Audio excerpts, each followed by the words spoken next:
Bharat Ratna doctor Abdul Fakir Zainul అబ్దిన్ Abdul Kalam భారతదేశ శాస్త్ర సాంకేతిక వైజ్ఞానిక కీర్తిఖ్యాతికి కారణం, భారత విజ్ఞాన సౌధం. భారతదేశంలోని ఎంతోమంది విద్యార్థుల్ని, ఎంతోమంది యువతల్ని తమ యొక్క లక్ష్యాల్ని నిర్దేశించుకోవడానికి, తమ యొక్క గమ్యాల్ని చేరడానికి మార్గనిర్దేశకత్వం చేసినటువంటి మహామనిషి అబ్దుల్ కలాం. అలాంటి అబ్దుల్ కలాం గారు 1931 అక్టోబర్ 15న తమిళనాడులోని రామేశ్వరంలో జన్మించడం జరిగింది. వారి యొక్క తల్లిదండ్రులు జైనుల్ అబ్దిన్ మరియు ఆషియమ్మ. అబ్దుల్ కలాం గారి యొక్క తండ్రి జైనుల్ అబ్దిన్ ఒక మసీద్కి ఇమామ్గా పనిచేసేవారు. అలాగే వారికి ఒక బోర్డు కూడా ఉన్నది. అయితే అబ్దుల్ కలాం గారి యొక్క కుటుంబం అనేది పేదరికంతో మగ్గుతున్న కుటుంబం. అబ్దుల్ కలాం గారికి ఒక అక్క మరియు 3 అన్నలు ఉన్నారు. అయితే చిన్నప్పటి నుంచి కూడా కష్టాన్ని, పేదరికాన్ని చూస్తూ అబ్దుల్ కలాం గారు పెరగడం జరిగింది. అంటే తన కుటుంబానికి ఆర్థికంగా చేయూతనియడానికి వారు పేపర్ బాయ్గా కూడా పనిచేయడం జరిగింది. అయితే అబ్దుల్ కలాం గారు తన యొక్క స్కూలింగ్ అంతా కూడా ఈ రామేశ్వరంలో పూర్తి చేయడం జరిగింది. రామేశ్వరంలో స్కూలింగ్ పూర్తి చేసిన తర్వాత ఆయన తిరుచిరపల్లిలోని సెయింట్ జోసెఫ్ కాలేజ్లో గ్రాడ్యుయేషన్ 1954లో పూర్తి చేయడం జరిగింది. చిన్నప్పటి నుంచి అబ్దుల్ కలాంకి ఏరోస్పేస్ సైన్స్ అన్న లేదా పైలట్ కావాలన్న కోరిక బలంగా ఉండేది. అందులో భాగంగానే వారు మద్రాస్ ఇన్స్టిట్యూట్ ఆఫ్ టెక్నాలజీలో సీట్ సాధించి వారు ఏరోస్పేస్ ఇంజనీరింగ్ పూర్తి చేయడం జరిగింది. సుమారు 1959లో ఆయన ఏరోస్పేస్ ఇంజనీరింగ్ పూర్తి చేయడం జరిగింది. అయితే తనకు పైలట్ కావాలనే కోరిక ఉంది కాబట్టి ఇండియన్ ఎయిర్ ఫోర్స్, అప్పుడు ఆయన ఇంజనీరింగ్ మొత్తం అయిపోయిన తర్వాత ఇండియన్ ఎయిర్ ఫోర్స్ నిర్వహించినటువంటి ఇంటర్వ్యూకి ఆయన అటెండ్ కావడం జరిగింది. మొత్తం ఆ ఇంటర్వ్యూకు అటెండ్ అయిన 9 మంది. అయితే అక్కడ 8 మంది ఆ పైలట్ ట్రైనింగ్ సెలెక్ట్ అయినరు. ఒక అబ్దుల్ కలాం మాత్రమే పైలట్ ట్రైనింగ్ సెలెక్ట్ కాలేడు. ఒకవేళ ఆ రోజు అబ్దుల్ కలాం ఆ పైలట్ ట్రైనింగ్ సెలెక్ట్ అయి ఉంటే భారతదేశంలోని యువతను, విద్యార్థుల్ని సరైన మార్గదర్శకత్వం చేసి వాళ్ళ లక్ష్యాలు చేరుకునే విధంగా నడిపించే పైలట్ మనకు దొరకకపోయేవాడు కాదు వాస్తవం. కాబట్టి అబ్దుల్ కలాం గారు 1959లో ఏదైతే MITలో ఆయన ఏరోస్పేస్ ఇంజనీరింగ్ అయిపోయిన తర్వాత కెరియర్ ప్రారంభించాలనే ఉద్దేశంతో DRDOలో జాయిన్ కావడం జరిగింది. 1960sలో DRDOలో జాయిన్ కావడం జరిగింది. Defence research development organisation. అదే DRDOలో ఒక స్పేస్ రోవర్ని తయారు చేసి ఆయన తన యొక్క కెరియర్ని ప్రారంభించిండు. తన యొక్క మొత్తం కూడా తన ఎక్స్పెరిమెంట్లను కానీ తన యొక్క పరిశోధనను ప్రారంభించిండు. అయితే భారతదేశ రక్షణానికి సంబంధించినటువంటి బాలిస్టిక్ మిసైల్ యొక్క తయారీలో కావచ్చు, లేదా అనేక క్షిపణుల తయారీలో కావచ్చు ఆయన తలా మునకలై ఉన్నారు. అదేవిధంగా ఆయన Indian committee for space and aeronautical research, right, అది విక్రమ్ సారాభాయ్ గారు స్థాపించడం జరిగింది 1960sలో. విక్రమ్ సారాభాయ్ గారిని అబ్దుల్ కలాం గారు తన యొక్క మెంటర్గా భావించిండ్రు, తన యొక్క గురువుగా భావించిండ్రు. దాంట్లో కూడా ఆయన పనిచేయడం జరిగింది. 1969లో ISRO, Indian space research organisation స్థాపనలో కూడా అబ్దుల్ కలాం గారి యొక్క పాత్ర ఉన్నది. అయితే విక్రమ్ సారాభాయ్ గారిని ఆయన మెంటర్గా భావించిండ్రు. సతీష్ ధావన్ గారిని ఆయన తన యొక్క లీడర్గా భావించిండ్రు వాస్తవంగా కూడా. అయితే 1969లో ఇస్రోలో ఆయన జాయిన్ అయిన తర్వాత SLV శాటిలైట్ లాంచింగ్ వెహికల్ ఈ యొక్క మొత్తం మిషన్కి ఆయన ప్రాజెక్ట్ డైరెక్టర్గా పనిచేయడం జరిగింది. ఈ SLV-3 అంటే శాటిలైట్ లాంచింగ్ వెహికల్ 3 సక్సెస్ఫుల్ కావడానికి కారణం అబ్దుల్ కలాం గారే. అంటే దాని యొక్క ఆయన యొక్క కఠోర శ్రమ ఉన్నది. అయితే అంతకుముందు అంటే SLV-3 సక్సెస్ కాకన ముందు ఒకసారి ఆయన ప్రాజెక్ట్ డైరెక్టర్గా ఉన్న సమయంలో అప్పటికి ఇస్రో చైర్మన్గా సతీష్ ధావన్ గారు ఉన్నారు. సతీష్ ధావన్ గారు ఇస్రో చైర్మన్గా ఉన్నప్పుడు ఈ SLV-3 ప్రయోగం అనేది 10 సంవత్సరాల కష్టం మొత్తం కూడా వారు పరీక్షించే సమయంలో, అంటే ఈ ఆకాశానికి లేదా గగనానికి స్పేస్ పంపించే సమయంలో ఆ టెక్నికల్ ఇష్యూతోని ఆ SLV-3 అనేది ఫెయిల్ కావడం జరిగింది. ఆకాశానికి పోవాల్సినటువంటి SLV-3 అంటే అంతరిక్ష కక్షలోకి పోవాల్సిన SLV-3 అనేది బే ఆఫ్ బెంగాల్లోకి పోయింది. అప్పుడు వాస్తవంగా అక్కడ ఉన్నటువంటి శాస్త్రవేత్తలందరూ కావచ్చు, ప్రాజెక్ట్ డైరెక్టర్ అయిన, మిషన్ డైరెక్టర్ అయిన అబ్దుల్ కలాం కావచ్చు, అందరూ కూడా చాలా బాధపడడం జరిగింది.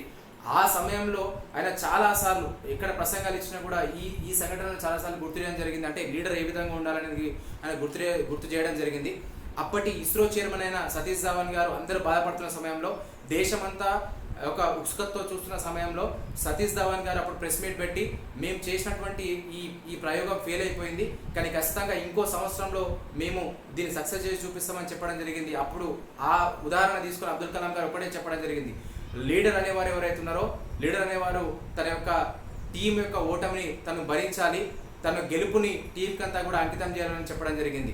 Leader has to take the blame on him leader has to distribute the success to the team అని ఆ రోజు చెప్పడం జరిగింది. అందుకే ఆయన సతీష్ ధవన్ గారిని చాలాసార్లు చాలా ప్రసంగాల్లో ఒక లీడర్ ఏ విధంగా ఉండాలో చెప్పడం జరిగింది. ఈ విధంగా అబ్దుల్ కలాం గారు అనేక ప్రయోగాలు ఇస్రోలో కావచ్చు, డిఆర్డిఓలో కావచ్చు అనేక ప్రయోగాలు చేయడం జరిగింది.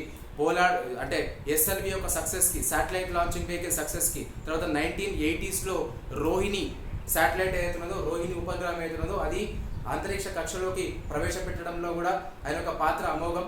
దాంతోపాటు ఆయన అనేక పరిశోధనలు కొనసాగించడం జరిగింది.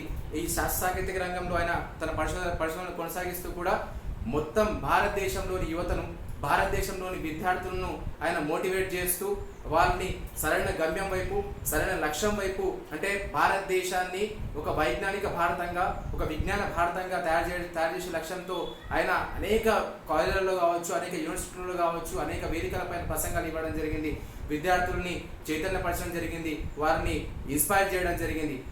ఇలా కొనసాగిస్తున్న ప్రస్థానంలో అబ్దుల్ కలాం గారు అనేక మైలురాళ్ళు చేరుకోవడం జరిగింది. అంటే 1960s పోఖ్రాన్ 1 ఏదైతే ఫస్ట్ అణు పరీక్ష చేసినారో అప్పుడు రాజా రామన్న గారు దాని డైరెక్టర్గా ఉన్నారు. 1960s అబ్దుల్ కలాం గారు ఆ ప్రాజెక్టులో లేకున్నా కూడా రాజా రామన్న గారు అబ్దుల్ కలాంని అదైతే మనకు టెస్టింగ్ చేస్తారు అక్కడ వారిని పిలవడం జరిగింది అబ్దుల్ కలాం గారు. అయితే పోఖ్రాన్ 1 1960 ఏదైతే మన పోఖ్రాన్ 1 న్యూక్లియర్ టెస్టింగ్ అయితే చేసిండ్రో దానికి అబ్దుల్ కలాం గారిని పిలవడం జరిగింది. 1998లో మళ్ళీ పోఖ్రాన్ 2 అణు పరీక్ష సక్సెస్ కావడానికి దానికి డైరెక్టర్గా అబ్దుల్ కలాం గారు ఉన్నారు. దాన్ని విజయవంతంగా పరీక్షించారు. ప్రపంచానికి భారతదేశం యొక్క అణు ఇంధన సామర్థ్యాన్ని, అణు శక్తి సామర్థ్యాన్ని ప్రపంచానికి చూపించింది. భారతదేశం ఏ దేశానికి తీసిపోదని అణు ఇంధన సామర్థ్యంలో కావచ్చు లేదా అణు ఆయుధంలో కావచ్చు భారతదేశం అన్నింటినీ ఎదుర్కొంటుందని ఆ పోఖ్రాన్ 2 అణు పరీక్ష ద్వారా చూపించడం జరిగింది. అయితే అప్పటికి 1998లో పోఖ్రాన్ 2 అణు పరీక్ష జరిపేటప్పుడు అబ్దుల్ కలాం గారు ప్రాజెక్ట్ డైరెక్టర్, జార్జ్ ఫెర్నాండెస్ గారు అప్పటి రక్షణ మంత్రి, అటల్ బిహారీ వాజ్పేయి గారు అప్పటి ప్రధాని. ఆ సమయంలో అబ్దుల్ కలాం గారు అంటే అమెరికా నిఘా వర్గాలు కావచ్చు, సిఐఏ కావచ్చు మొత్తం నిఘా పెట్టింది కాబట్టి అబ్దుల్ కలాం గారు ఆ మిషన్ని తన పేరును పృథ్వీరాజ్ సింగ్గా మార్చుకొని ఆ మిషన్ మొత్తాన్ని పూర్తి చేయడం జరిగింది. ఆ మిషన్ని పూర్తి చేసి ప్రపంచానికి భారతదేశం యొక్క అణుశక్తి సామర్థ్యాన్ని చూపించడం జరిగింది. ఇదే కాకుండా అనేక మిసైళ్ల తయారీలో, అనేక బాలిస్టిక్ మిసైళ్ల తయారీలో, అగ్ని కావచ్చు, పృథ్వీ కావచ్చు, నాగ్ కావచ్చు అనేక బాలిస్టిక్ మిసైళ్ల తయారీలో అబ్దుల్ కలాం గారు ఒక పాత్ర అమోఘం. వారు బాలిస్టిక్ మిసైల్ తయారు చేయడం జరిగింది. తర్వాత డిఆర్డిఓలో పనిచేసే సమయంలో వారు ప్రాజెక్ట్ డెవిల్ కావచ్చు, ప్రాజెక్ట్ వేరియంట్ కావచ్చు, ప్రాజెక్ట్ డెవిల్ మరియు ప్రాజెక్ట్ వేరియంట్ ఈ 2 ప్రాజెక్టులు కూడా వారు నిర్వహించడం జరిగింది. అంటే బాలిస్టిక్ మిసైల్స్ రూపొందించే ప్రాజెక్ట్ ఈ 2 కూడా. కానీ అప్పుడు ఆ సమయంలో ఈ ప్రాజెక్టులు సక్సెస్ కాలేవు. దాని తర్వాత ఆయన అగ్ని, పృథ్వీ, నాగ్, ఆకాశ్, త్రిశూల్ ఇవన్నీ కూడా సక్సెస్ఫుల్లీ ఆయన బాలిస్టిక్ మిసైల్ రూపొందించడం జరిగింది. ఆ మిసైల్ని పరీక్షించడం జరిగింది. విజయవంతమైన మిసైళ్లు మన భారతదేశం యొక్క రక్షణను పెంచినాయి, భారతదేశం యొక్క రక్షణ రంగానికి స్థైర్యాన్ని ఇచ్చినాయి మిసైల్ని కూడా. ఇవన్నీ చేయడంతో పాటు అబ్దుల్ కలాం గారు ఇవన్నీ అంటే శాస్త్ర సాంకేతిక రంగం ఒకవైపు అయితే అబ్దుల్ కలాం గారు తన యొక్క మాటలతో కావచ్చు the extraordinary man in an ordinary way. Abdul Kalam garu వాస్తవంగా a extraordinary man in an ordinary way, right. His life is completely inspiring to the nation. ఎందుకంటే paper boy to president, Rameswaram to Rashtrapati Bhavan, as a professor, as a teacher, as a president, as a role model, as a scientific adviser 1992 నుంచి 97 దాకా భారతదేశానికి అబ్దుల్ కలాం గారు శాస్త్ర సాంకేతిక సలహాదారుగా పనిచేసిండు, scientific అడ్వైజర్గా పనిచేసిండు. Whatever the profession may be of Abdul Kalam, all the professions are for the nation. ఆయన ఏ ప్రొఫెషన్ తీసుకున్నా ఆ ప్రొఫెషన్ అంతా కూడా జాతి కోసం, జాతి అభివృద్ధి కోసం, ఆయన జాతి సంక్షేమం కోసం పనిచేయడం జరిగింది. The man who had born in India, the man who had died in India, the man who lived completely for the India. పుట్టుకనేది, చావునిది, బతుకంతా దేశానిది అనే మాటకు నిజమైన ఉదాహరణ అబ్దుల్ కలాం గారి జీవితం. ఎందుకంటే దేశం కోసమే పనిచేసిండు. ఆయన పెళ్లి చేసుకోలే, ఆయనకు వాస్తవంగా సొంత కుటుంబం లేదు, దేశమే తన కుటుంబంగా భావించిండు. దేశం యొక్క అభివృద్ధి కోసం ఆయన నిరంతరం పనిచేసిండు, నిరంతరం శ్రమించిండు. దేశంలోని యువత, దేశంలోని విద్యార్థులు, దేశంలోని పిల్లలు తమ యొక్క ఉన్నత లక్ష్యాలను నిర్దేశించుకొని లక్ష్యాలను చేరే విధంగా ఆయన అందరినీ కూడా మోటివేట్ చేసిండు, ఇన్స్పైర్ చేసిండు అబ్దుల్ కలాం. ఇలాంటి గొప్ప వ్యక్తి అంటే వాస్తవంగా తన జీవితం మొత్తం కూడా అంటే 83 ఏళ్ల తన జీవితం మొత్తం కూడా దేశం కోసం బతికిండు అబ్దుల్ కలాం. మొత్తం దేశం కోసం త్యాగం చేసిండు Abdul Kalam. 2002 to 2007 11th president of the India Abdul Kalam. అంటే 11వ రాష్ట్రపతిగా అబ్దుల్ కలాం గారు పనిచేసిన కాలంలో అబ్దుల్ కలాం గారిని పీపుల్స్ ప్రెసిడెంట్ అంటారు వాస్తవంగా. అంటే ప్రజల రాష్ట్రపతిగా పేర్కొంటారు. ఎందుకంటే ఎంతమంది రాష్ట్రపతులు ఉన్నా కూడా మనం సాధారణంగా అబ్జర్వ్ చేస్తే రాష్ట్రపతులు ఎప్పుడు కూడా మనకు నవముఖం కనిపించదు రాష్ట్రపతులలో. కానీ అబ్దుల్ కలాం గారు మాత్రం రాష్ట్రపతి అయినా కూడా ప్రజలకు దగ్గరగా ఉన్నారు, పిల్లలకు దగ్గరగా ఉన్నారు. ఆయన రాష్ట్రపతిగా ఉన్న కాలంలో 5 ఏళ్ల కాలంలో ఎక్కువగా రాష్ట్రపతి భవన్ సందర్శించింది విద్యార్థులు, పిల్లలు మాత్రమే. వారి కోసం ఆయన సమయం కేటాయించిండు. ఆయన మొత్తం 350 గదులు రాష్ట్రపతి భవన్లో అబ్దుల్ కలాం గారు వాడుకున్నది కేవలం 3 గదులు మాత్రమే. రాష్ట్రపతి తలుచుకుంటే పంచపక్ష పరమాణాలు పెడతారు, వాళ్ళకి కావాల్సిన డిషెస్ పెడతారు. కానీ అబ్దుల్ కలాం 2 కూరల కన్నా ఎక్కువ తినేవాడు కాదు. ఇది కావాలి అని చెప్పి, ఇది కావాలని ఎప్పుడు కూడా ఆయన అడిగి చేయించుకున్న దాఖలాలు లేవు. వాస్తవం that's such a simple man, simple living, high థింకింగ్కి నిజమైన ఉదాహరణ Abdul Kalam. Down to earth person Abdul Kalam. వాస్తవం అంటే రాష్ట్రపతి భవన్ అంటే ఎంత నిజాయితీ మనిషి, ఎంత నీతివంతమైన మనిషి అంటే ఒక ఆయన సైంటిస్ట్గా పనిచేసిన అంటే డిఆర్డిఓలో కావచ్చు, తర్వాత ఇస్రోలో కావచ్చు, తర్వాత సైంటిఫిక్ అడ్వైజర్గా కేంద్రానికి పనిచేసిన కావచ్చు, ఎక్కడ కూడా ఆయన అధికార దుర్వినియోగం చేయలే. తన కుటుంబానికి ఎప్పుడు కూడా ఆయన సాయం చేయలే. అంటే అధికార దుర్వినియోగం చేసి కుటుంబ సభ్యులకు ఉద్యోగాలు ఇప్పించుకోవడం అది ఏ విధంగా చేయలే వాస్తవంగా అబ్దుల్ కలాం గారు. అబ్దుల్ కలాం గారు రాష్ట్రపతిగా 2007గా పనిచేసినటువంటి కాలంలో ఒకే ఒక్కసారి 2005లో తమ కుటుంబాన్ని మొత్తాన్ని, అంటే అప్పటికే అబ్దుల్ కలాం గారి కుటుంబం అంటే ఆయన రాష్ట్రపతి అయ్యే సమయానికి ఆయన అక్క, తర్వాత 2 అన్నలు చనిపోవడం జరిగింది. లాస్ట్కు ఉన్నది లెబ్బై మరేకార్, ఆయన చివరి అన్న మాత్రమే వారు బతుకున్నారు. ఈ అందరి పిల్లల్ని అంటే 50 మంది కుటుంబ సభ్యుల్ని అబ్దుల్ కలాం గారు రాష్ట్రపతిగా ఉన్న సమయంలో ఆ రాష్ట్రపతి భవన్ సందర్శించడానికి అనుమతించడానికి పిలిపించుకున్నాడు. వాస్తవంగా అంటే రామేశ్వరం నుంచి మధురై వరకు బస్సును ఏర్పాటు చేసిండు. ఆ మధురై నుంచి నిజాముద్దీన్ ఎక్స్ప్రెస్లో అంటే ట్రైన్లోనే వారు రాష్ట్రపతి భవన్కి వారిని తీసుకురావడం జరిగింది. వారి కుటుంబ సభ్యులందరినీ కూడా తీసుకురావడం జరిగింది. 10 రోజులు మొత్తం కూడా రాష్ట్రపతి భవన్, దాంతోపాటు ఢిల్లీ అంతా కూడా వారికి చూపించి 10 రోజులు మొత్తం కూడా వారిని అక్కడ ఉంచుకొని అంటే తమ కుటుంబానికి మొత్తం రాష్ట్రపతి భవన్ చూపించిన తర్వాత వాళ్ళ కుటుంబాన్ని తిరిగి వాళ్ళ గమ్యస్థానానికి చేరవేసిన తర్వాత రాష్ట్రపతి భవన్ అధికారులను పిలిచి వారికి అయిన ఖర్చు మొత్తం అంటే రాష్ట్రపతి భవన్లో వాళ్ళ కుటుంబ సభ్యులు ఉండడానికి 10 రోజుల ఖర్చు మొత్తం 3,50,000 రూపాయలు తన సొంతంగా అబ్దుల్ కలాం గవర్నమెంట్కి పే చేసిండు. అబ్దుల్ కలాం అంత నిస్వార్థమైన మనిషి డాక్టర్ ఏపీజే అబ్దుల్ కలాం. అలాగే ఎన్ని ఎగ్జాంపుల్ తీసుకున్నా అంటే ఎప్పుడైనా కూడా అబ్దుల్ కలాం గారు ఎప్పుడు కూడా హోదాలకు పోలే, ఎప్పుడు కూడా తన యొక్క ఏదైతే అధికారాన్ని దుర్వినియోగం చేసుకొని ఏదో చేద్దామని ఎప్పుడు కూడా పోలే. చాలా సింపుల్గా ఉన్నారు మనిషి కూడా ఎప్పుడు కూడా. అంటే ప్రోటోకాల్ లేదు, ఎప్పుడు ఒక సెక్యూరిటీ లేదు, ఏది లేదు. వాస్తవంగా కూడా తన యొక్క లక్ష్యం, తన యొక్క గమ్యం భారతదేశాన్ని అగ్రగమంగా మార్చే గమ్యంలో ఆయన నిరంతరం శ్రమించుడు. రాష్ట్రపతిగా ఉన్న కాలంలో కూడా ఆయన నిరంతరం సమావేశాల్లో పాల్గొన్నాడు, విద్యార్థులు చైతన్యపరిచిండు, వాళ్ళని ఇన్స్పైర్ చేసిండు, వాళ్ళని మోటివేట్ చేసిండు. ఎప్పుడు నవ్వుతూ ఉండే మనిషి Abdul Kalam. Always smiling, always inspiring, always motivating the nation Abdul Kalam. అంటే ఎప్పుడు కూడా విద్యార్థులు కావచ్చు, యువతను కావచ్చు, యువతే భవిత అని చెప్పినటువంటి తరుణంలో ఆ యువతని సరైన మార్గంలో నడిపించడంలో అబ్దుల్ కలాం గారు ఎంతో కృషి ఉన్నది. వాస్తవంగా భారతదేశం మొత్తం యువతకు వారు మార్గదర్శకుడు అయ్యాడు. వివేకానందుని తర్వాత అంతగా దేశాన్ని ప్రభావితం చేసినటువంటి వ్యక్తి అబ్దుల్ కలాం. కులం లేదు, మతం లేదు, ప్రాంతం లేదు, అబ్దుల్ కలాంకి దేశమే మొదటిది. వాస్తవం right, real Indian Abdul Kalam, నిజమైన భారత రత్నం అబ్దుల్ కలాం. వాస్తవంగా మతం లేదు, కులం లేదు. ఎందుకంటే అబ్దుల్ కలాం గారు ట్రాన్సెండెన్స్ అనే బుక్ వారు రాయడం జరిగింది. అంటే ట్రాన్సెండెన్స్ అనే బుక్, దాంట్లో my journey with the Pramukh Swamiji అంటే అబ్దుల్ కలాం గారు అక్షర్ధాంలోని ప్రముఖ్ స్వామీజీ ఎవరైతే ఉన్నారో వారిని ఆయన గురువుగా భావించిండు. అబ్దుల్ కలాం గారు ఆయన ఆధ్యాత్మికంగా వారితో చాలా సమయం కూడా గడపడం జరిగింది. అబ్దుల్ కలాం గారు వాళ్ళతో ఆధ్యాత్మిక సమాలోచన జరపడం జరిగింది. ఆ ప్రముఖ్ స్వామీజీ గారితో ఆయన జరిపిన సంభాషణలు కావచ్చు, ఆయన గడిపిన క్షణాలు కావచ్చు, అవన్నీ కూడా ఆయన ట్రాన్సెండెన్స్ అనే బుక్ రూపంలో రాయడం జరిగింది. దాంతోపాటు అబ్దుల్ కలాం గారు 15 బుక్కులు రాయడం జరిగింది. Wings of fire, ignited minds లాంటి గొప్ప ఐయామ్ కలాం లాంటి గొప్ప పుస్తకాలు, ఆయన ఆటోబయోగ్రఫీ ఐయామ్ కలాం లాంటి గొప్ప పుస్తకాలు ఆయన రాయడం జరిగింది. అంటే ఆయన ఒక జీవితం యావత్ దేశానికి స్ఫూర్తివంతం, ఆయన యొక్క జీవితం యావత్ ప్రపంచానికి ఆదర్శవంతం. అలాంటి గొప్ప వ్యక్తి అబ్దుల్ కలాం. అంటే వాస్తవంగా ఒక వ్యక్తి ఒక ప్రాంతాన్ని కావచ్చు, లేదా ఒక చిన్న స్కూల్లో, లేకపోతే ఇంకో కాలేజ్లో, లేకపోతే తన చుట్టూ వాళ్ళను ప్రభావితం చేయొచ్చు. కానీ అబ్దుల్ కలాం ఈవెన్ తన డ్రైవర్ని కూడా ప్రభావితం చేసింది. అబ్దుల్ కలాం డ్రైవర్గా పనిచేసినటువంటి కతిరేసన్ ఎవరైతున్నారో ఆయన డిఆర్డిఓలో పనిచేసే కాలంలో కతిరేసన్ ఆయన డ్రైవర్గా పనిచేసిండు. అంటే 8-9 సంవత్సరాలు డ్రైవర్గా పనిచేసిండు. కతిరేసన్ ఆయన డిఆర్డిఓ అంటే డిప్లొమా కోర్స్ చేసి డిఆర్డిఓలో పనిచేయడం జరిగింది. అబ్దుల్ కలాం గారు కతిరేసన్ మోటివేట్ చేసి తన చదువును కొనసాగించవలసిందిగా ఆయన కోరడం జరిగింది. అదేవిధంగా కతిరేసన్ తన ఉద్యోగానికి రాజీనామా చేసి చదువును కొనసాగించి ఎంఏ హిస్టరీ, పిహెచ్డి హిస్టరీ పూర్తి చేసి ఆయన ఇప్పుడు అసిస్టెంట్ ప్రొఫెసర్గా తమిళనాడులోని అన్నా గవర్నమెంట్ కాలేజ్లో పనిచేయడం జరుగుతుంది. అంటే తన చుట్టూ ఉన్న వాళ్ళని కూడా మోటివేట్ చేసినటువంటి గొప్ప వ్యక్తి అబ్దుల్ కలాం. అలా అబ్దుల్ కలాం జనరల్లీ అంటాడు, వాస్తవంగా కూడా కలలు కనండి, కలలు సాకారం చేయండి అని, dream and then dare to achieve the dream అని చెప్పి. And you have to shine like a sun, first you have to burn like a sun. నువ్వు సూర్యునిలాగా ప్రకాశించాలంటే ఫస్ట్ సూర్యునిలాగా నువ్వు మండాలి. అంటే వాస్తవంగా హార్డ్ వర్క్ లేనిది, పరిశ్రమ లేనిది మనకి ఏ లక్ష్యం, ఏ విజయం మనకి రాదు. కాబట్టి పరిశ్రమ చేయాలని చెప్తారు అబ్దుల్ కలాం. అదేవిధంగా ఎంతో మందికి స్ఫూర్తిగా నిలిచిన అబ్దుల్ కలాం తన జీవితం మొత్తం కూడా భారతదేశం యొక్క అభివృద్ధి కోసం, విద్యార్థులు యువత యొక్క అభ్యున్నతి కోసం, విద్యార్థులు తమ లక్ష్యాన్ని చేరడం కోసం ఎప్పుడు కూడా పిల్లలతో గడిపిన అబ్దుల్ కలాం.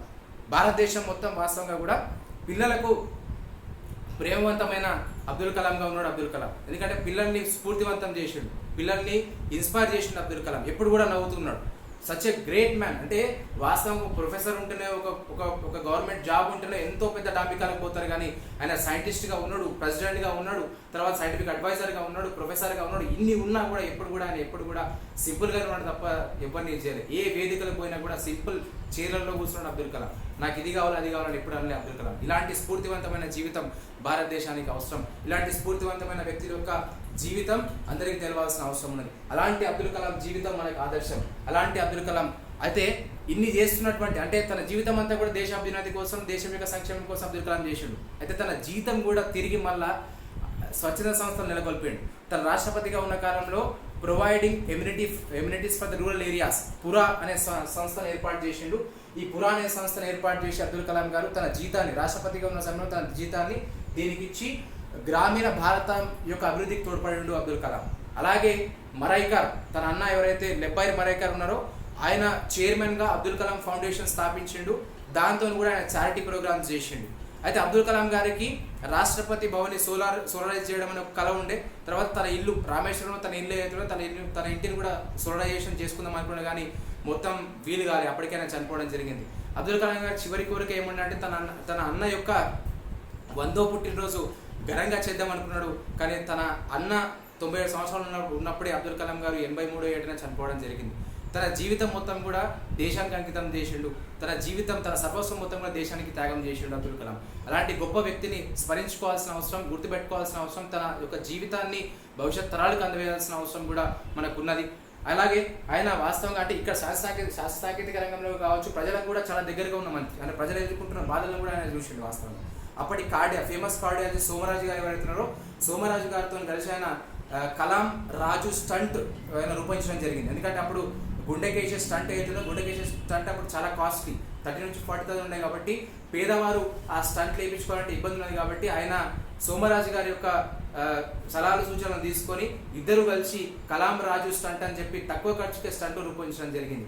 అలాగే పోలియో సోకిన పిల్లలకు క్యాలిపర్లు, అంటే వాళ్ళకు ఊత స్టాండ్లు ఏవైతున్నాయో ఊత స్టాండ్లు కూడా 4 కిలోలు ఊత స్టాండ్లు ఉన్నదాన్ని కలాం గారు దాన్ని 400 గ్రాముల క్యాలిపర్లుగా తయారు చేసిన కలాం. అంటే అక్కడ సైంటిస్ట్గా కావచ్చు, ప్రెసిడెంట్గా కావచ్చు, ఒక టీచర్గా, ప్రొఫెసర్గా కావచ్చు, ప్రజల బాధల్ని ఆయన అర్థం చేసుకున్నాడు. ఇన్ని చేసినటువంటి గొప్ప మహామనిషి అబ్దుల్ కలాం. అందుకే అబ్దుల్ కలాం గారు వాస్తవంగా ఆయన ఐఐఎం షిల్లాంగ్లో 2015లో చివరి మీటింగ్లో, అంటే చనిపోతూ కూడా ఆయన మోటివేట్ చేస్తూ చనిపోయింది. వాస్తవంగా చనిపోతూ కూడా ఆయన మొత్తం కూడా పిల్లల్ని మోటివేట్ చేస్తూ ఆయన తుది శ్వాస విడిచడం జరిగింది. ఐఐఎం షిల్లాంగ్లో 2015లో ఆయన ఒక మీటింగ్లో ప్రసంగిస్తూ గుండెపోటు ద్వారా మరణించడం జరిగింది. జూలై 27న ఆయన ఏదైతే మరణించిండో ఆయన అంతిమ క్రియలు రామేశ్వరంలో నిర్వహించడం జరిగింది. ఆయన అంతిమ క్రియలు రామేశ్వరం నిర్వహించేటప్పుడు 3,50,000 మంది ఆ అంతిమ క్రియలకు హాజరయ్యారు. వాస్తవం మంత్రులు కాదు, ఆ అంతిమ క్రియలకు 3,50,000 మంది, అంటే సామాన్య జనం, చిన్న పిల్లలు కావచ్చు. ఆయన హీరో కాదు, ఆయన ఒక రాజకీయ నాయకుడు కాదు. అయినా కూడా ఆయన చేసిన త్యాగానికి ఈ ప్రజలందరూ కూడా, భారతదేశ ప్రజలందరూ కూడా గౌరవం ఇచ్చిండ్రు. దేశంలోని అన్ని ప్రాంతాల నుంచి ఆయన అంతిమ సంస్కారాలు జరిగే స్థలానికి అంటే రామేశ్వరానికి పోయినరు, ఆయనకి నివాళులు అర్పించారు. కాబట్టి అలాంటి గొప్ప వ్యక్తి అబ్దుల్ కలాం, అలాంటి మహానుభావుడు అబ్దుల్ కలాం. అలాంటి అబ్దుల్ కలాంని మనం గుర్తు చేసుకోవాల్సినటువంటి అవసరం ఉన్నది. 1997లోనే అంటే ఆయన రాష్ట్రపతి కాకన ముందే అబ్దుల్ కలాంకి భారతరత్న బిరుదు ఇవ్వడం జరిగింది. అలాగే అబ్దుల్ కలాం గారి జన్మదినం ఏదైతున్నదో అబ్దుల్ కలాం గారి జన్మదినాన్ని వరల్డ్ స్టూడెంట్ డేగా జరుపుకుంటాం మనం. అంటే విద్యార్థులకు లక్ష్యాలను నిర్దేశించి వారి యొక్క గమ్యాలను తెలిపినటువంటి మహా వ్యక్తి అబ్దుల్ కలాం కాబట్టి ఆ రోజు అంతర్జాతీయ విద్యార్థి దినోత్సవంగా జరుపుకుంటాం. అబ్దుల్ కలాం గారు సుమారు 150 అంటే రాష్ట్రపతిగా ఉన్న కాలంలో 150 టూర్లు పోతే అవంతా కూడా ఆయన భారతదేశంలో పోయిండు. ఒక 4 నుంచి 5 టూర్లు మాత్రమే ఫారెన్ టూర్లు పోయింది ఆయన. ఆ 4 నుంచి 5 టూర్లు కూడా యూరోపియన్ పార్లమెంట్లో ఆయన ప్రసంగించిన ప్రసంగానికి యూరోపియన్ పార్లమెంట్ మొత్తం నిల్చొని స్టాండింగ్ ఓవేషన్ ఇచ్చి ఆయన గౌరవం ఇచ్చింది అబ్దుల్ కలాం. అంటే భారతదేశ ప్రపంచవ్యాప్తంగా భారతదేశ కీర్తికి ఆయన కారణమైండు. అలాంటి గొప్ప వ్యక్తి అబ్దుల్ కలాం. అలాగే స్విట్జర్లాండ్లో మే 26 రోజు అబ్దుల్ కలాం పర్యటించింది కాబట్టి ఆ రోజు గౌరవార్థం స్విట్జర్లాండ్లో సైన్స్ దినోత్సవంగా జరుపుకుంటారు. ఆయన మే 26 రోజు స్విట్జర్లాండ్ పోయింది కాబట్టి ఆ రోజు సైన్స్ దినోత్సవంగా జరుపుకుంటారు. కాబట్టి ఇలాంటి గొప్ప వ్యక్తి, ఇలాంటి మహోన్నత వ్యక్తి అబ్దుల్ కలాం గారు. ఆ అబ్దుల్ కలాం గారిని స్ఫూర్తిగా ఆదర్శవంతమైన జీవితాన్ని మనం గుర్తు చేసుకోవాలి, భవిష్యత్ తరాలకు అందించవలసిన అవసరం ఉన్నది. ఏదైనా కూడా ఆయన యొక్క త్యాగానికి యావత్ భారతదేశం సలాం చెప్తా ఉన్నది.